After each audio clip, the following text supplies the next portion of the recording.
Ay mga kabayan, alam naman ninyo, naibalita ko na sa inyo, nasabi ko na sa inyo, na ako'y taga-Balayang Batangas. Di yan nagsimula ang Lakas Tama Party, di yan din nagsimula ang aming sex education. Tuwing nagiinuman kami, nagbabarikan ang tawag namin doon sa Balayan, ay ang bilin-bilin ng aming mga magulang, mga tiyo, mga lolo, wag natin pag-uusapan ang tungkol sa politika at relihiyon. Walang mangyayari doon.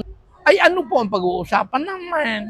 Abay, ang sabi ng mga lolo namin, ay di yung kabastusan na lang. Ay di tawanan lang tayo ng tawanan. Iyon ang basihan nitong ating bagong portion na gusto kong introduce sa inyo dito sa Mamay Leo. Sex Education under the guidance of Professor Felix Bacat. Yan po ang bagong karakter natin, Felix Bacat and his sex education. Yan.